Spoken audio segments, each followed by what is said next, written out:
मेधा शुरू से ही पढ़ने में होशियार और मेधावी छात्रा थी। अच्छी पढ़ाई के बाद अच्छा कॉलेज सिलेक्शन और फिर बहुत अच्छी जॉब। तूने तो मेरा नाम रोशन कर दिया मेधा। अरे लेकिन ये जो काम करने का तरीका है ना, इसे बदल ले। 18 घंटे काम करेगी तो कल को बच्चा कैसे संभालेगी? तुम्हारी तरह पागल नहीं हूँ माँ, जो बच्चे और परिवार में फंस जाऊँ। मैं तो जिंदगी खुल कर जीऊंगी। सब कहने की बात होती है बेटा, अपने बच्चे का सुख हर कोई चाहता है। वक्त बीतता है और मेधा की शादी हो जाती है। शादी के कुछ सालों में ही मेधा एक सुंदर से बेटी की माँ बन जाती है। अरे यार, मेरी मैटरनिटी लीव खत्म हो रही है, क्या करे? माँ भी नहीं आ सकती, कैसे मैनेज करूँ? ऐसा करते हैं, इसके लिए केयर टेकर रख लेते हैं, वो देखा करेगी इसे। मेधा को पति की बात जंच जाती है और वो केयर टेकर की तलाश शुरू कर देती है। एक दिन उन लोगों के घर एक महिला आती है जो दिखने में पढ़ी लिखी लगती है। जी, क्या काम है आपको? मैम, मेरा नाम स्नेहा है। आपका एड देखा केयर टेकर का, क्या मैं आपके यहाँ काम कर सकती हूँ? हाँ, क्यों नहीं, लेकिन आप तो अच्छे घर की लगती हैं, फिर नौकरी क्यों? दरअसल मेरे ससुराल वालों ने मुझे घर से निकाल दिया क्योंकि मैं माँ नहीं बन सकती और माता पिता भी नहीं है इस दुनिया में। तो अरे कोई बात नहीं, तुम लक्ष्य को ही अपना बच्चा समझो और यहीं रहना, और किसी भी चीज की जरूरत हो ना तो बता देना। नेहा खुशी खुशी लक्ष्य को संभालने लगती है। रात को जब मेधा घर पर आती है, अरे क्या बात है स्नेहा, तुमने खाना नहीं खाया क्या?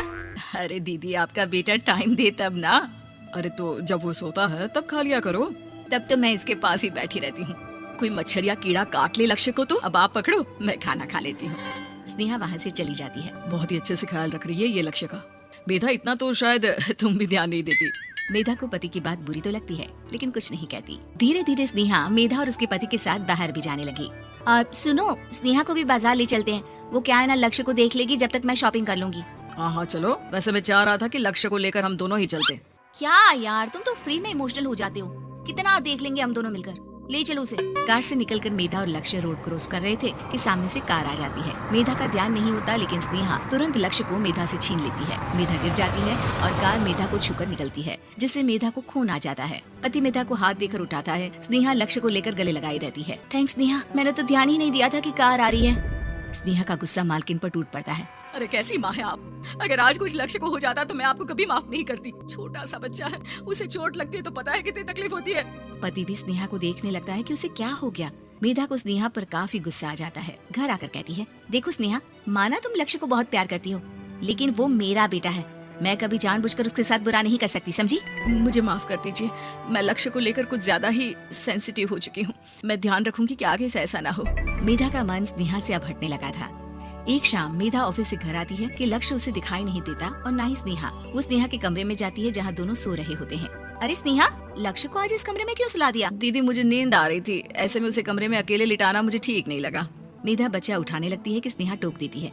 रहने दीजिए ना दीदी, सो रहा है, फालतू में नींद खराब हो जाएगी। मेधा को गुस्सा आ जाता है और वो बच्चा उठाकर वहाँ से चली जाती है। अगले दिन मेधा स्नेहा को बुलाती है, साथ में एक और लड़की खड़ी होती है। स्नेहा, अब तुम अपना कुछ और देख लो, हम लोगों को नई केयर टेकर मिल गई है, तुम इस हफ्ते घर छोड़ देना। स्नेहा का मन लक्ष्य को छोड़ने का नहीं करता, लेकिन नौकरी तो नौकरी होती है ना। स्नेहा घर से चली जाती है। धीरे धीरे महीने और साल बीतते जाते हैं और लक्ष्य एक नौजवान लड़का हो जाता है। लक्ष्य, आज मुझे मंदिर जाना है, ले चलोगे? ठीक है माँ, एक काम करके अभी वापस आता हूँ, तब तक आप और पापा दोनों तैयार हो जाइए। दोनों तैयार होकर बैठ जाते हैं लेकिन लक्ष्य काफी देर तक नहीं आता। अरे मेधा, फोन तो करो लक्ष्य को, देखो क्या हो गया उसे। मेधा फोन करती है तो पता चलता है कि लक्ष्य का एक्सीडेंट हो गया है और वो सिटी अस्पताल में है। जल्दी चलिए, पता नहीं कैसा होगा मेरा बेटा। अरे चिंता ना करो, सब ठीक होगा, मैं अभी कार निकालता हूँ। दोनों मियाँ बीवी अस्पताल पहुँचते हैं जहाँ वो लोग देखते हैं कि लक्ष्य बिस्तर पर पड़ा होता है। एक महिला इन्हें यहाँ लेकर आई है, वो वहाँ बैठी है, लेकिन फिलहाल तो आप लोगों को इनके लिए किडनी का प्रबंध करना होगा। एक्सीडेंट में इसकी किडनी डैमेज हो गई है। मेरी ले लीजिए डॉक्टर साहब, मेरे बेटे को बचा लीजिए। नहीं नहीं, आप माँ हैं, आपकी नहीं ले सकते, पिता की भी नहीं। आप किसी रिलेटिव या दोस्त से पता कर लें और हाँ, थोड़ा जल्दी करें क्योंकि देर होने से मामला बिगड़ सकता है। मेधा बैठकर रोने लगती है कि वहाँ डॉक्टर आ जाते हैं। जिस औरत ने आपके बेटे को यहाँ भर्ती कराया था वो अपनी किडनी आपके बेटे को देना चाहती है। हाँ? कौन है वो, कहाँ है वो? तभी वहाँ स्नेहा आ जाती है। स्नेहा तुम? मैं लक्ष्य को पहचान नहीं पाई थी, लेकिन आप लोगों को देखकर समझ गई कि ये लक्ष्य है, इसलिए वापस आ गई। मैं अपनी किडनी आपके बेटे को देना चाहती हूँ। मेरी अपनी तो कोई औलाद नहीं, लेकिन लक्ष्य में मैंने हमेशा अपना बच्चा देखा। तुम धन्य हो स्नेहा, जो इतने साल में भी लक्ष्य को भूल नहीं पाई। सही मामले में तो वो तुम्हारा ही बच्चा होगा, क्योंकि जन्म भले ही मैंने दिया हो, लेकिन आज तुम उसकी जिंदगी बचा रही